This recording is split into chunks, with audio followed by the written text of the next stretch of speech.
Well, here we are again, talking to Donna Nolan, Jimmy Nolan. We have great news to report. They were at the Albany, 2 days ago now? Tuesday. Tuesday we went out. And certain things happen, and we're going to talk about that, but we're also going to talk about preventive things that we should look for before a crime by the use of a handgun is done, things that parents should look for. Not that we can always see those signs, but we need to look for them. We are also going to talk about consequences after the fact. What should happen once that person pulls that trigger? What should be done? Some people say, well, we should plea bargain. Others say, hell no. Once you pull that trigger, all bets are off. You should pay for the consequences of your crime. The punishment should fit the crime. So, thank you. Thank you, Ben. Thank you, Ben. So Donna, tell us about what happened in Albany the other day. We went up to Albany on Tuesday. There was quite a few bills passed as far as guns. One of them that was passed was a big spearheaded by Shelley Mayer and Andrew Stewart Cousins, and it's to bring the gun buyback program that Yonkers has here, which is very successful, and make it go statewide. So it was a bittersweet day. You know, you're there and you're thinking, wow, we're getting this done, but obviously I'm getting it done because my son was murdered. But then you feel, okay, you're making strides, and you're going to keep pushing forward to see, what else can we do to get these guns off the street. And then driving home from Albany, I was feeling happy and, okay, Mike's name's, he's not, his name is still alive. We're making strides here. I don't want to cut you off, but I have to tell you, Mike's name will always be alive. He achieved eternity. Yeah. Okay, it's bittersweet. Yeah, it is. But go ahead. Then to see, I always check my Facebook page, and there it is, a 17-year-old shot and killed, and an 18-year-old in critical condition in St. Joseph's Hospital. Shot by another 16. By a 16-year-old. And I'm thinking, it's 3 o'clock in the afternoon. There's elementary schools, I believe there's 3 in that area. You have McDonald's, you have the hospital, you have the police station right across the street. I mean, people are walking and there's a shootout. Actually, I got a message from a young girl that was walking from the school, I guess somewhere in Riverdale, to her house on Palisade. She has a little brother. When she heard the shot, I'm not sure if she saw the shooter, but she heard the shot and she started running with her little brother. And guess what? Bullets have no names. No, they don't. That's what people don't realize. Once you pull that trigger and that bullet comes out, it's going to whoever's there. That's the sad part. And it could have been, this situation could have been a lot worse. And the area that happened at, we were coming back from Albany. We pulled off the road. We got family members How did you find who live out, in that Jim? neighborhood. Donna told me with her phone. So I started to realize what area that is. And a matter of fact, one of our granddaughters, my granddaughter's Ann, who's 9, she goes to McDonald's over there, right, Yeah. Donna? She was just there the other day. She was just there on Friday. And it's hitting that home again. It's the Nolans. We're gonna fight. We need to stop this. So this is no longer optional for you. It's kind of an obligation to you, right, Donna? Every time there is a shooting, especially if it's a fatal shooting, it brings the whole It brings thing back so many memories. So it brings back to my first phone call. Takes me right back to Burger King when I pulled up at Burger King and I just seen all the police there. And then you just ask yourself I asked just why? Like, why are so many young lives being lost? For what? Nothing that's going on is to the measure where you should be taking out a gun and taking someone's life. Even if you don't intend to take their life, you're still pulling out a gun and using it, and there's no reason for it. When you pull that gun, it's forever. That's it. This bullshit of, from lack of a better term, I didn't mean to kill. when you pull a gun and you press that trigger, what did you mean to do? What did you mean to do? You know, but you raised just a good point. Why? Okay, because you know, by the time that kid went out and purchased that illegal gun, tendency to join gangs, wouldn't you see it? Well, you know what? I mean, unfortunately, yes. I mean, listen. You do the best you can as a parent. You stay involved in your children's lives. You know. I mean, I always kept them busy in sports. This was always the hangout house. Everybody's friends always came here. I had no problem with that. And I don't think it's that parents are not paying attention to what's going on in their kids' lives. It's just that when they get to that certain age, you feel, listen, I've taught you right from wrong, yes and no, good and bad, and you hope that when they go out and they're hanging out on the street corner with their friends, that they do make the right decisions. So that's the key thing. It's tough. You can't just, I mean, listen, I know parents who, they're hardworking people, and you know, and yet their kids are. Well, you know what, Donna, yes, you know, there is always an exception to the rule. But I think that the root cause, in part, not always, because sometimes you raise two kids in the same household, And same totally parents, different. and they're totally different. Yeah. That happens all the time. But I think that very often, what we see today, it's a consequence of how kids are raised. In a way, children having children. Yes. Very often. Mhm. If that children did not have a good bringing, what can that kid teach? Teach their kids. Teach their kids. And what I did with my kids is I talk to my kids every week, right, Donna? I always told them, stay away from drugs. This is the reason why this person's having problems. He's on drugs. Get addicted to money. Stay high on life. Get involved with sports. And I always told Michael, you want to chase your dream, man. You got a dream, chase it. That kid did it, man. And they took it away from him. But I always told my kids, you get along with everybody. Everybody is a human being. Everybody's different.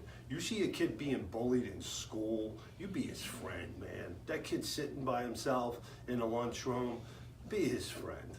You know, and we heard so many stories, right, Donna? Kids being bullied in Saunders, and she knows all these stories, if you want to say. And it's nice to hear about, you know, teachers and kids coming up to us, and well, they're adults now, saying, you know, what Michael did for them. You know, I always told my kids, do the right thing. You see someone who needs help, you go help them. You know, But you see a woman with a flat tire with kids. Well, but you know, those things is not just saying do the right thing. It's about showing them what the right Showing thing them is. the right thing Okay? is. As Donna, your wife, just said, from very young age, you were involved with your kids, with your children, sports, positive stuff. So you gave options. A lot of those kids nowadays, they don't have options. And let me tell you, I drive around during the night doing my filming, and I see 10 years old on School Street, slow bombs, riding their bikes. Where are the parents? Well, I want to know where the community are. Where are they? I mean, you're out there seeing this. Why aren't any of these preachers see this? Where they should be out there at night trying to talk to these kids. Listen, we got a program we have here. I got a grant.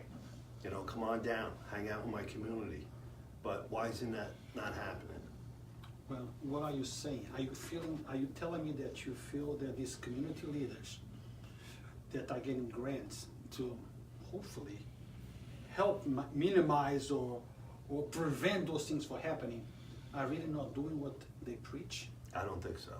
I'll be honest with you. They should be going around, Yep. especially in those communities, because you know, I go around, I see where the crime is happening. I'm not saying there is no exceptions, I see you too, Ben. but the rule is, at least in Yonkers, most of these crimes are happening in a 1 mile radius from each other. So we know where the problems are. Why aren't they there?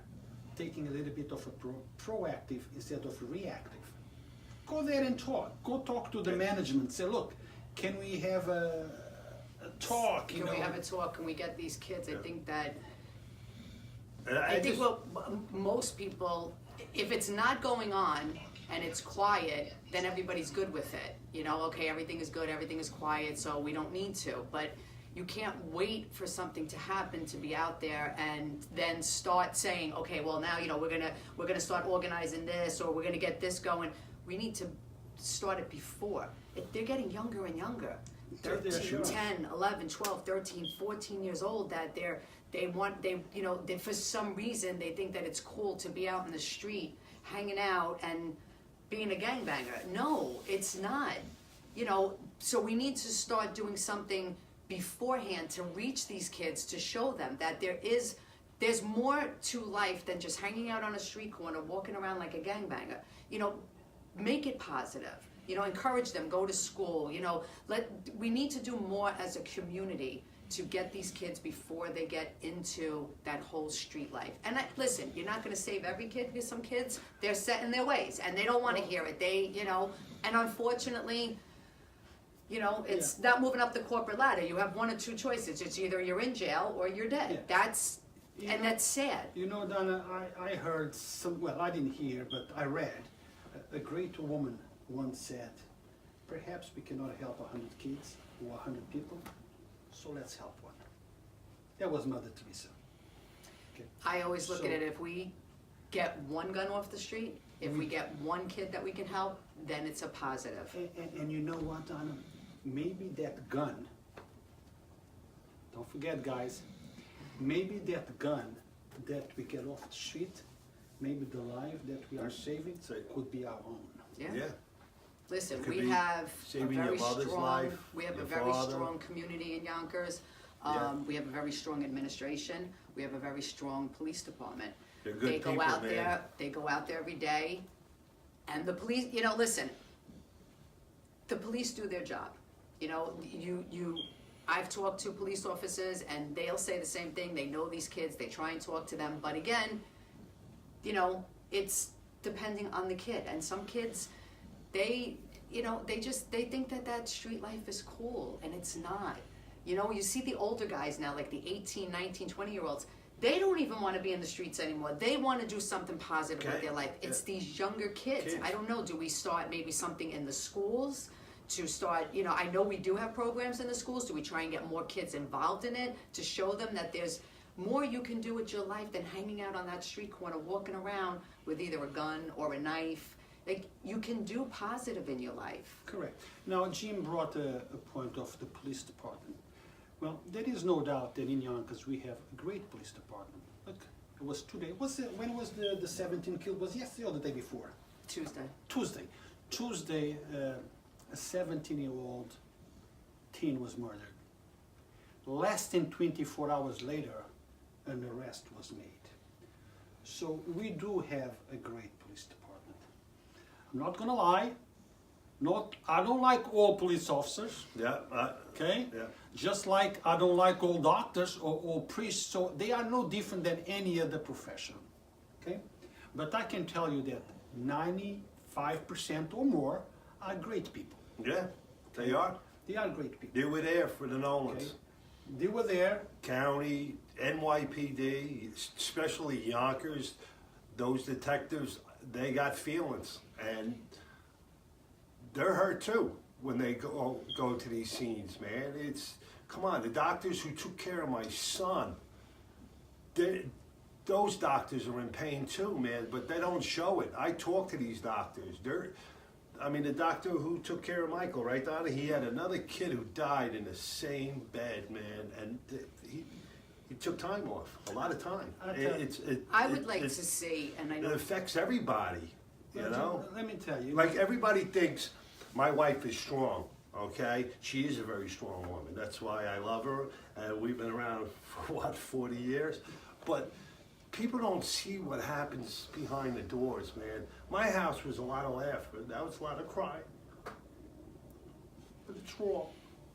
Well, I tell you one thing, Jim. Some folks out there, you know, they think that certain people don't have feelings, or police department, they just do their job. They are very far from the truth. And I can relate to that, okay? Sometimes people tell me, you have no emotions. You're filming a mother crying, or a body here or a body there. But you're trying to catch it. Let me tell you, the day that that happened, Yeah, I was there when you walked out of your car. yeah. Donna came out of her car. I knew You that know, look. hands on her head. Well, And I gotta tell the truth. I saw the I had look. tears in my eyes, Yeah. Donna. I saw the look from the first responders, Yeah. and I learned that look when I was down at Ground Zero. Yeah. All right, and then you know that look, Yeah. and she didn't know You know. that look.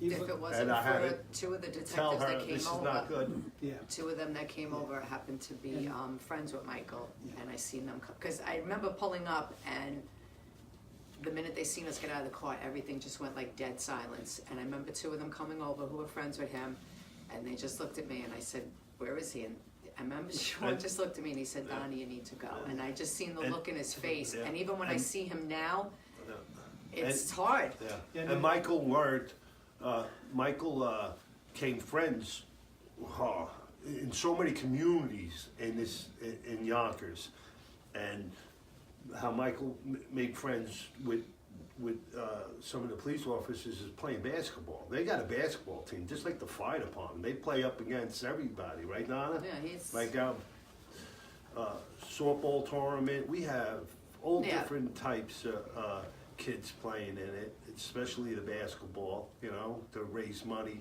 to give kids scholarships, you know. But Yonkers is a good place, man. Everybody works together, and this violence got to stop. We cry every day. Every day I cry. I'm up at that graveyard 2-3 times a day, and it's 3 kids up there in the same lot number killed by illegal guns. So just before we go further, let me just take this opportunity to Sorry let, about that. no, it's fine. Just a few minutes to let our audience know and perhaps understand, if you can, why I film certain things that I film. It's in the hopes that I can show our audience the true impact and the devastation that those things cause. Because once you see Donna putting her hands on her head, you can actually relate to it. I did, because I have sons that are Michael's age. And I said, that's Donna, but that could be me, okay? So we need to show those images, to show the reality of what happens. Or when we show a dead body on the ground. Yeah, I know the images are strong and devastated, but that's the reality. Yeah. If you not get away from drugs, that's how you're going to end up. Yeah. So hopefully those images will change something. And get the talk out. You get the talk To the going, kids, get yeah. the awareness going. That's reality. I personally don't believe in masking things, so it's not as hard to the audience.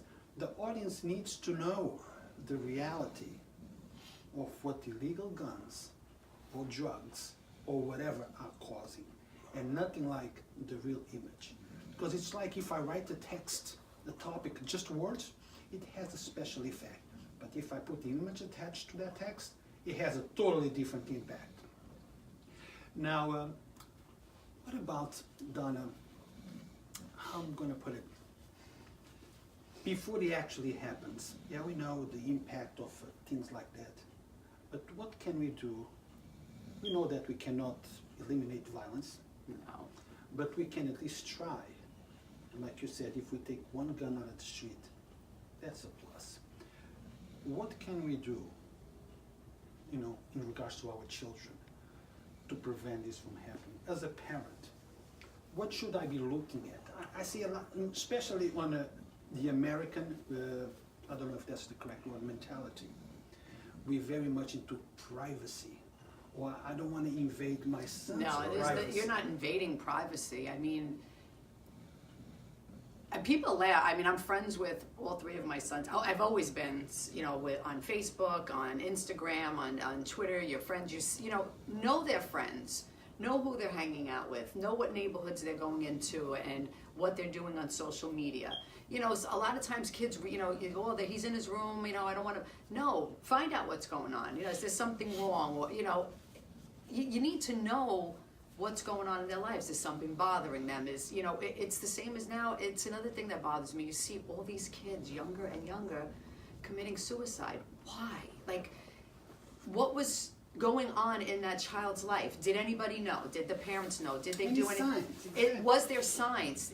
Every kid will show a sign of something if something's bothering them. I mean, if your child comes home and they're drunk, you're gonna know they're drunk. You know, if they come home and they're high, you have to know the difference between when they first left the house until when they're coming home. Like, you can't just take everything as, oh, it's just a phase they're going through, you know, they'll grow out of it. No, like, you have to be proactive. And what drives my wife crazy is these safe zones. Ugh. Come on. They tell your kids to stay away from drugs, and then you got certain politicians, all right, someone like in New York, I call him dumbass, putting safe zones in parks and needle boxes. And we're telling our kids not to do drugs, and you got him doing safe zones. Right, Donna? So don't do drugs, but if you do drugs, this is There's very a safe side. So That it's makes okay no to sense. do it. Just In make sure parks, you Yeah. put your we're syringe in bringing the our right children. place. That makes no sense It to makes me. no sense. It doesn't. It does. You can't tell your children, you know, stay away from drugs. This is the effect of drugs and this and that, and then you're going and getting high. Or take them somewhere. You know, I think when I take Riley to the park, you know, how do I explain to her, well, that person over there, what are they doing? Oh, well, don't worry about it. They're doing drugs, but they can do it over there because that's a safe zone. It doesn't make any sense. Well, Donna, some people are chatting, and we have here support comment from Amanda Ponkurak. Is that how you say it? Yes. My accent. It's sorry about the accent, but you guys should be used to it by now. Okay? Amanda. So Amanda is saying much love to you and support. Yes, I love her too. You know, we have a few people commenting. Michael, rest in peace. You know, the love pours, huh? Yeah. The love. I tell you, I'm looking at a picture right now with all my boys over there. That's the last time my boys were together, and that was on a roller coaster, right, Donna? I have to, you know, people say that they're proud of the city that they live in, and Yeah. I honestly can say, I love Yonkers. I've been in Yonkers all my life. I love Yonkers. I think a lot of our strength came Yeah. from A lot of people. just Yonkers itself. Now, Donna, let's now just move to, we haven't spoken too much about what happened in Albany, what actually happened. I know that you got support from some elected official, Senator Andrea Cousins. Andrea Cousins, Shelley Mayer, Mayers, and who else? Gary Pretlow, David Gary's a good guy. Carlucci, Nader Sayage. I forgot that he was even up there. Such a great guy, really is. He really is. Basically, it's just, listen, Yonkers has a very good, Yonkers is one of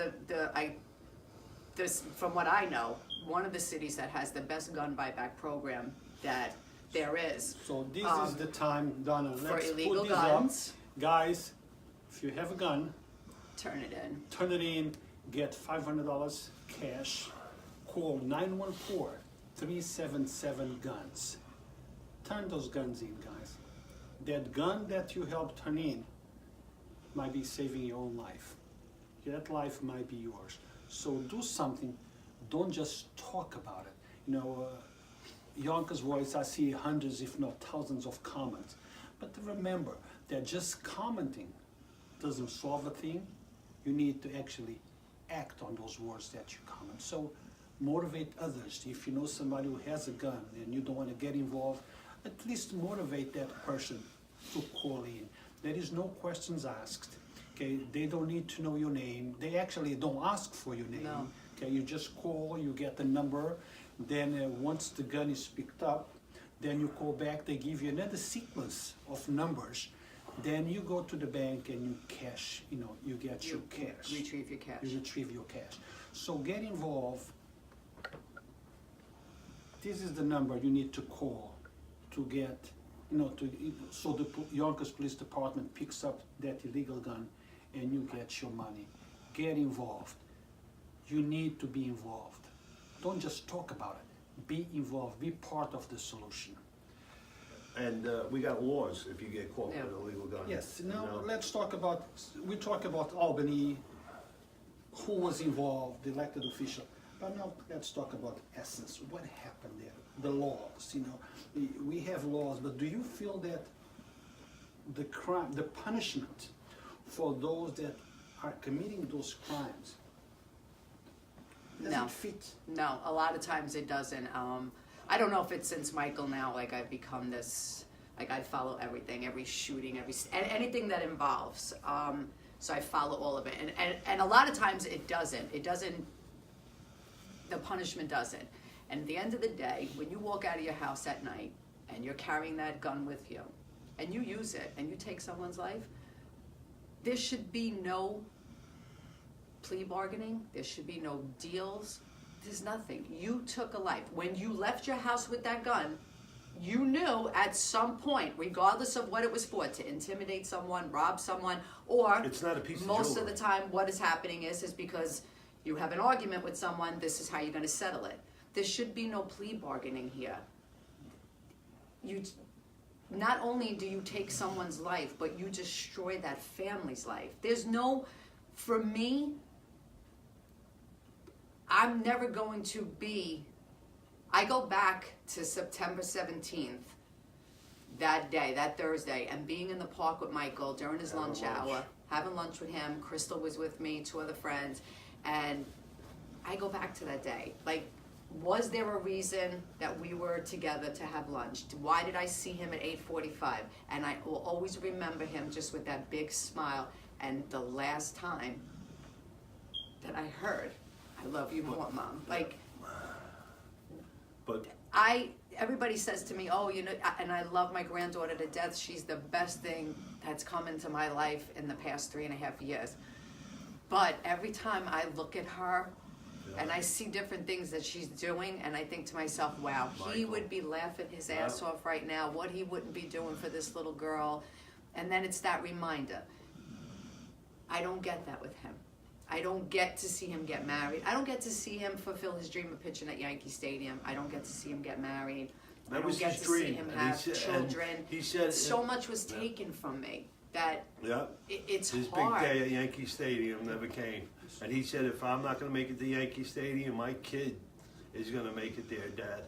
You know? But you know, But- when that bullet comes out and it hits a person, that person drops and dies, it's a whole bunch of lives that get destroyed. You know, it's Yeah. just that one. No, it's not just that one. That's it. There's a lot of lives that get destroyed. And There's that- a lot. yeah. Families, Yeah. friends. Yeah. Now, the person that used that gun, what about their mother? Like, what have you now done to your family? Now they have to live with the They fact still that have Mother's Day. okay, but Yeah. they still have to live with the fact that, wow, my son just murdered someone. My son just did this. My son, you know, so it destroys a lot of lives. Not that I care about any of their But- mothers. Don't think I have a soft spot because I don't. But it does destroy a lot of lives. We do have politicians out there doing their job. We got cops doing their jobs. And then you got the DA and the judges wheeling and dealing. When you get caught with an illegal gun, you're supposed to do 3.5 years. Como passed that bill. Do you know anybody who did 3.5 years, Donna? I only know of one person, and that's the Yeah. driver. The driver. The driver. driver. He's doing 5 years. Yeah. One of the charges is So- possession of an illegal weapon. Yeah. And if they did this years ago, putting people away, the word will be out in the street. But my son could have been still here. So let's take just a second to explain, because I see that a lot of people, you know, on Yonkers Voice, sometimes they talk about cops and cops this, cops that. Let's understand the job of a police officer. A police officer is not a prosecutor. They do not prosecute. They investigate the crime.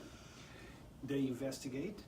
Once they reach the conclusion, they collect the evidence or whatever that is, they present it to the DA, who in turn might present that to a grand jury. Yes. And at that point, charges are filed or not filed.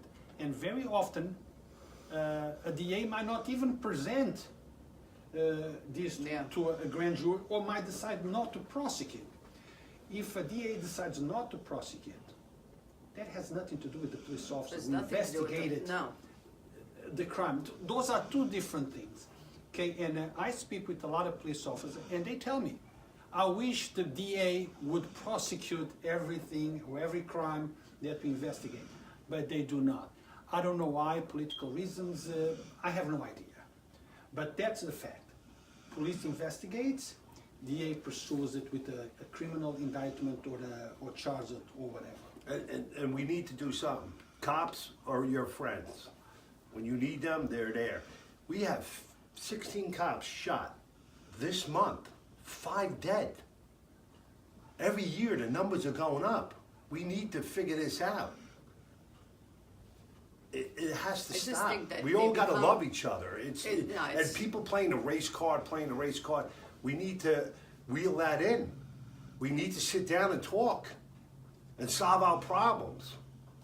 That's what we have to do, not like taking guns and getting violent, doing this. Come on, we need to stop this, man. These are lives dying, you know? Like I said, I hang out in the graveyard now.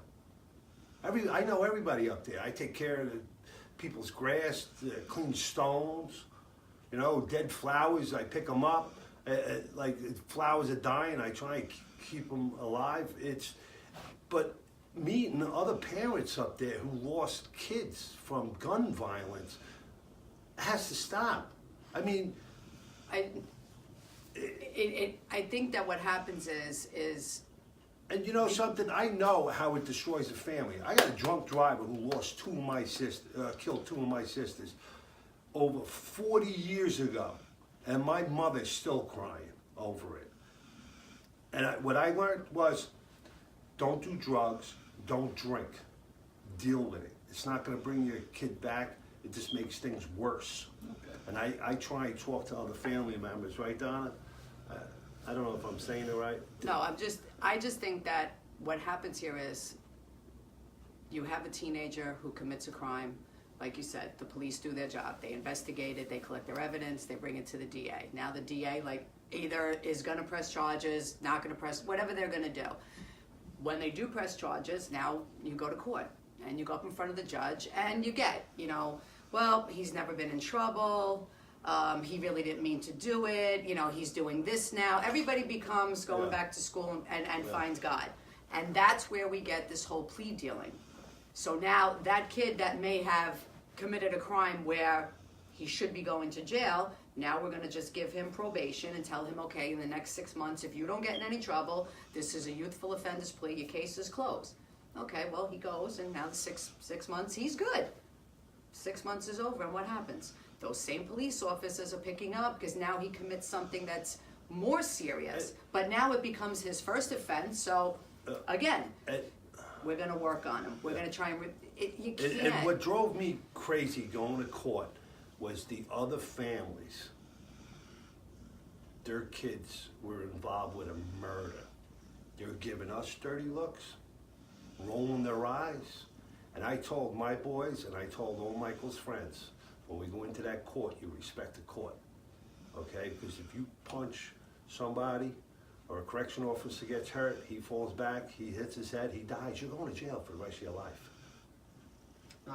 And then one of the mothers told my wife to go F herself, and then you're like, this is the reason why your kids are in trouble. Like, come on, it's like, I mean, we're weeping in the courtrooms, and this is what we're getting from the other families. So that goes back to parents. Okay, if a parent reacts that way, what did they teach their child? Okay, now in closing, because we don't want to go for too long, there is something else I want to bring up, Donna. An interview, just an interview, really is not going to help a thing. It's not going to do a thing. We need support from the community. We need to create awareness. We need to address and talk to our elected officials. Things need to change. People that kill people or use weapons to commit crimes should have drastic consequences for the actions that they do. So we need support. Let's talk to the mothers, fathers, sisters, friends, whoever. What do we need from them? What would you like to see? Because we've been talking about this for a long time. For a long time, yeah. But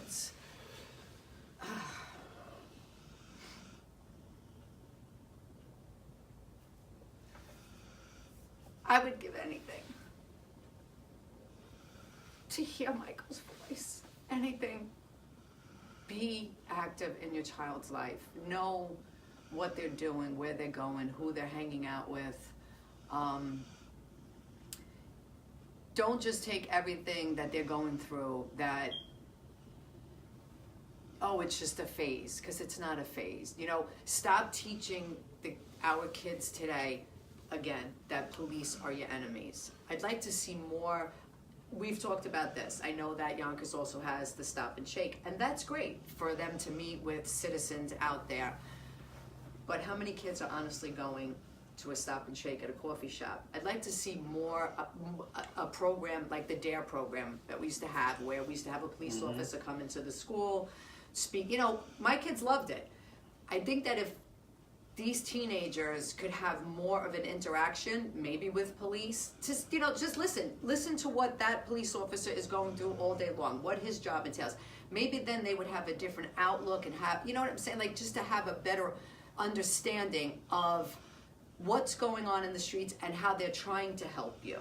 I think that we need to get more people involved in our youths to keep them from going in the direction that they're going. I'm not saying we're gonna solve every problem, we're gonna stop crime, we're gonna stop these kids from doing what they're doing. But again, if we can reach that one kid to stay away from gangs, illegal guns, drugs, or from hurting themselves, then we make a step forward. Well, guys, you heard it.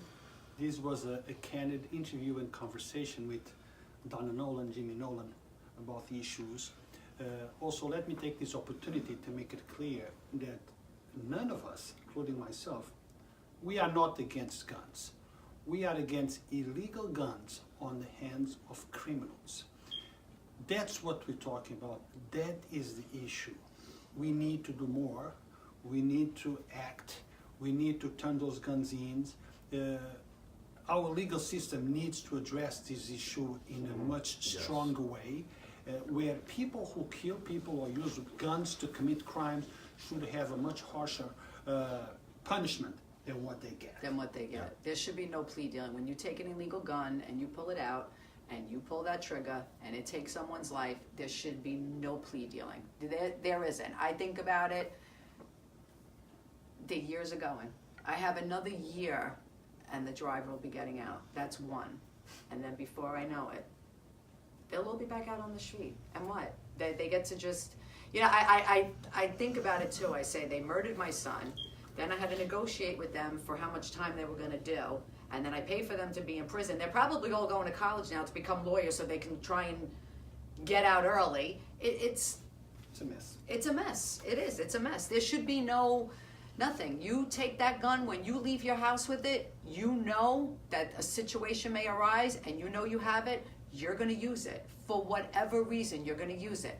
Remember, when you pull that trigger and that bullet comes out, it's not going for the intended target. It's going for someone, and even if it does hit your intended target, nothing is that important or that making you that mad where you have to take another person's life. I don't agree with it. I don't care what the situation is. All right, guys, in closing, once again, got guns, YPD has cash. Turn your gun in and get $500. 914-377-GUNS. Call today, motivate somebody to turn their guns in. Whatever you can do, be part of the solution. Don't just be the complainer. Be part of it. Help reduce crime in Yonkers. And for Ross, a Yonkers Voice, Donna Nolan, Jimmy Nolan, we thank you for watching.